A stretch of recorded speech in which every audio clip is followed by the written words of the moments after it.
hawa makommissioners wanne tunataka mpaka warudishwe pale wako, warudishwe pale. Naruto mpaka azuiliwe kuteua tume nyingine ya uchaguzi ambayo ni yake, ni kama kagosi yake. Kama mfanya hiyo, kutakuwa kuna uchaguzi katika taifa letu. Tumeelewana vizuri? Tumeelewana vizuri? Sasa haya ni maneno ambayo tutaangalia mwaka ikianza. And as Lina said just before we took the break, this is as much political a process as anything. So here we are again. Actually, on a scale of 1 to 10, 9 out of 10 is political. Only 1 out of 10 is legal. Because look at it this way. Even right from the reasons why these four commissioners are being kicked out of office is a political question. It's a question of who or who are they perceived to have taken sides for and with in the general election that was conducted on the 9th of August, particularly the presidential election. The four commissioners disowned the presidential election results, and the other 3 commissioners confirmed the presidential election results. Even when the matter went to the Supreme Court, the 3 commissioners were on one side and the 4 commissioners were on the other side. The Supreme Court ruled on this matter. So clearly, it's a political process. The 4 petitions being brought to Parliament was a political question. The Justice and Legal Affairs Committee was purely a political question. Even the walkout... And we saw the fault lines there as well. Even the walkout by the Azimio members of the National Assembly was a political reason. The Azimio political leadership came to the Justice and Legal Affairs Committee sittings and thereafter even addressed a news conference. All along, this process is purely political. Just like we said last week, the process of appointing an independent Electoral and Boundaries Commission, the electoral management body, is a political process. Even this discussion of kicking them out is a political question. Their replacements will be appointed in a political process. Already, the National Assembly has passed a bill outlining the procedure of recruiting the next batch of commissioners, which is, once again, a political process. So, well, yes, the Azimio team has insisted that the 4 commissioners must be reinstated. But you see, the 3 have resigned. So it's a question of unresigning their resignation. Very difficult. Political. I agree. I mean, it's too late for the 3 that have resigned. And I think the call to reinstate them is also really futile, to put it in the best way possible, because it'll be so many steps back, and that is absolutely not possible. You remember there was a scenario like this also where was it 3 or 4 commissioners also left in 2018, and you know, there was a question of have they left or not, and back and forth. And I remember Chebukati saying, no, they have resigned. Yes, that they have left, so they're not commissioners. He actually sort of resigned for them again and said they have done that. What should worry Kenya is these games are moving to a dangerous space now. There used to be a bit of decency, even if the commission was formed, is a creature of political parties.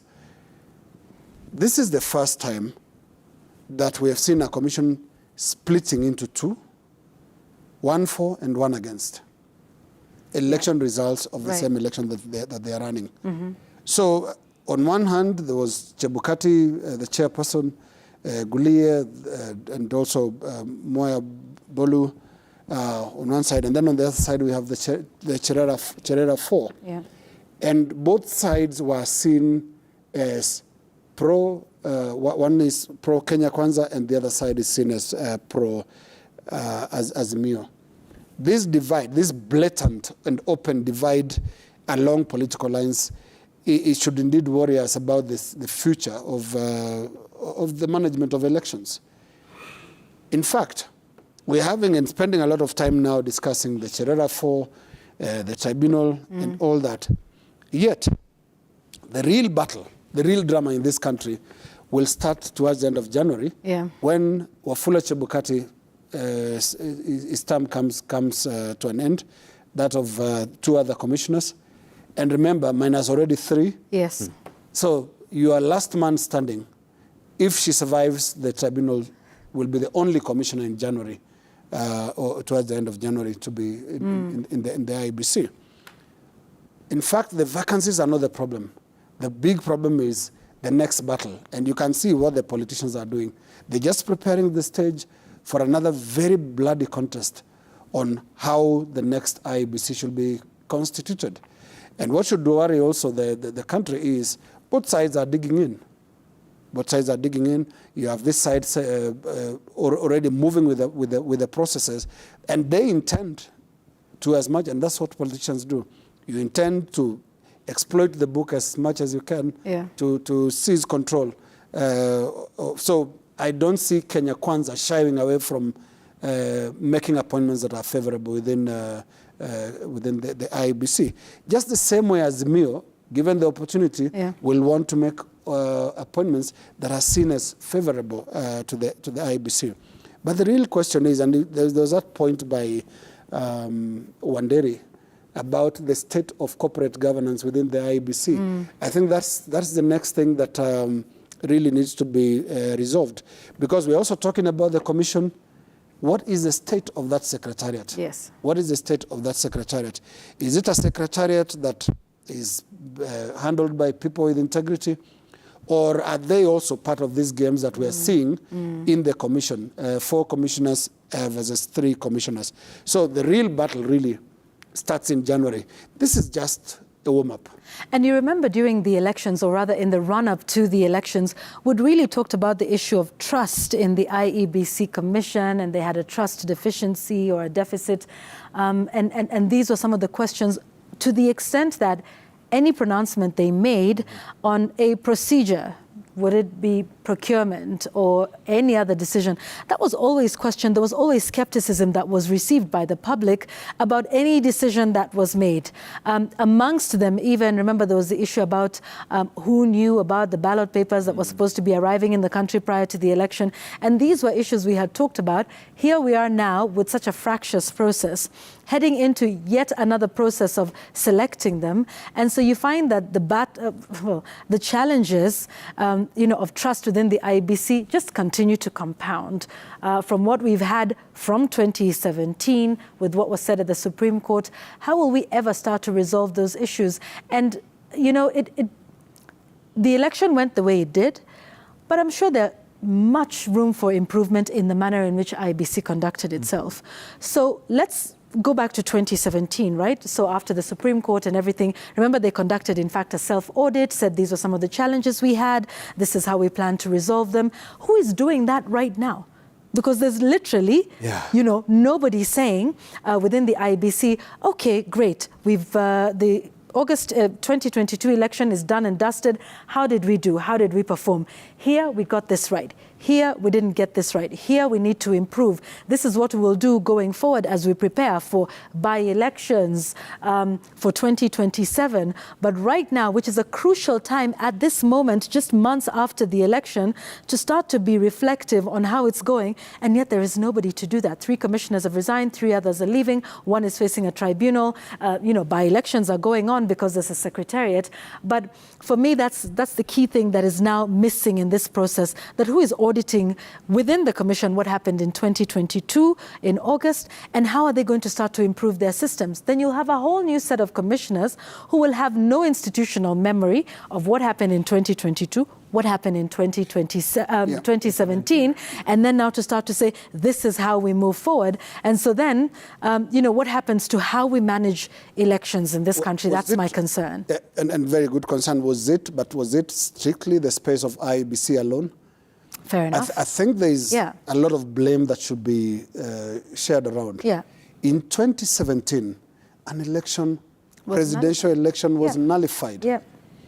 And when you read that judgment by the judges, this was, if I can call it, Francis, a roadmap to a better way of managing. And a perfect opportunity. Yes, yes. But the political players wasted that opportunity, wasted 4-5 years to fix problems that were identified, glaring problems that were identified by the IEBC. There's even a basic one. Should Wafula Chebukati have run the 2022 election?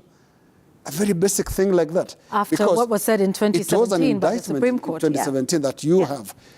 Should he have run the election? We never reviewed the internal mechanisms of the Secretariat. And if you don't do that, what you will get eventually is an institution can actually become a criminal enterprise that is deciding elections on behalf of the people of Kenya. I think the blame is enough to go all round. The political players have to blame themselves for where the country is right now as far as the IEBC situation is concerned. The opportunity to fix post the Maraga decision was entirely missed. And the same IEBC, in its same shape, conducted an election, which they now say is worse than the 2017 election. And Francis, just before you jump in, even the issues that you've mentioned about the relationship between the commissioners and the Secretariat, remember that bloody battle between the chair, Wafula Chebukati, and then the former, CEO of the Secretariat, Ezra Chiloba, that dragged on in court for about 2 years, which ended with, him leaving. But was it just about two personalities, or was there a real deeper issue between commissioners and the Secretariat? Has that ever been resolved? Will we ever find out, what it is that was going on? Was there some dysfunction between these two important bodies within the IEBC? Again, all of these questions and matters, you just put a Band-Aid over another and a Band-Aid over another. But soon, this wound festers and it won't be pretty when it finally explodes. Absolutely. And I remember in this very same news gang, that time we were seated the other side of this studio. I remember that time we talked about the handshake. And we evaluated the hits and misses of the handshake. And I remember then, as I would submit again today, that one of the fundamental misses of the handshake was it failed to address what was the cause of the handshake. The cause of the handshake was a contested election in 2017. That contestation was as a result of the conduct of the election then. So who conducted the election then? IEBC under the chairmanship of Wafula Chebukati. And actually there exists a court judgment detailing the anomalies, the challenges, the weaknesses of the commission then. But the contestants of that election had a perfect opportunity to use that handshake to say one of the reasons why there was a quarrel was as a result of how the election was conducted. And they had 9 irreducible minimums, remember? Absolutely. And so the point at that point, the issue would have been, yes, the handshake is good, but address the fundamental issues that have caused this handshake. One of them being how the election was conducted. And if the Supreme Court then confirmed that the IEBC had a problem in how it conducted the election, then there ought to have been a unity of purpose that this was the problem, can we fix it together? That was missed completely. It was never addressed. In fact, the 4 commissioners who had resigned were not replaced for a whole, over 2 years? 3 years. And there existed yet another perfect opportunity to use the very same handshake to fix that problem. Remember, Akombe had resigned in October 2017. The other 3 commissioners, Colin Katha, Paul Kurgat, Margaret Mochanya, resigned in March, April 2018. The following year. So there was even an opportunity to fill these 4 positions then and give the commission some continuity. But when were these four commissioners replaced? In January, in September 2021. So tells you that that was a missed opportunity. So even as we speak now, unless that very same problem is addressed, we'll end up with the same problem. So you asked, who is monitoring, who is evaluating how the election was conducted? a difficult question to ask, but an important question to ask. One probably would argue the Secretariat is doing it, but where are the commissioners? There were some decisions that are made at commission level Probably one would argue that the 3 commissioners who exiting, that is Wafula Chebukati, Boya Molu, and Abdi Yakub Gulie, are doing it now and will leave a report as they exit. But where are the other 4 commissioners? Leave for who? So those are some of the fundamental questions. Yeah. Takes me back to the Johan Kriegler recommendations. Have a commission in good time, before an election is conducted, and have a commission that will also gel, will also work with the Secretariat in a harmonious manner, such that there will be no grievances, as we saw with these 4 commissioners. When it was obvious that the 4 commissioners were appointed by the handshake team, it was a sharing of positions by the handshake team, it was obvious how this was going to end up, and where we are now should not surprise anybody because of where we have come from. Yeah, and where we will go to with the appointment of the next commissioners will probably follow the exact same pattern of the 4. Yeah, and you know, Francis, there is I think something that is emerging as a rule of coalition politics in this country, and that rule is do not admit liability. Do not admit mistakes. Because when you talk of the handshake partners agreeing to say let's fix problems at the IEBC, it would have to start with an admission by one or both that the election was a mess. But that's who was going to do that? Yeah, who was going to do that? They didn't want to do that. Yeah. And I remember, and you refer to the Kriegler Commission, I remember the post-election violence and the formation of the Grand Coalition government. You know, the president and the opposition leader Raila Odinga got together, but proceeded as if the post-election violence was... Never happened. No, it could have happened, but an act of God. You know, somebody landed an asteroid. It had nothing to do with them. Nothing to do with them. And remember, even the official reports, even Kriegler himself, and I always think it was a political conclusion to say, we can never know who won the election. Yeah. That's a political conclusion because it sticks with the rule of do not admit liability first. Don't make things worse by making one party look bad. So that is the dilemma they found themselves in.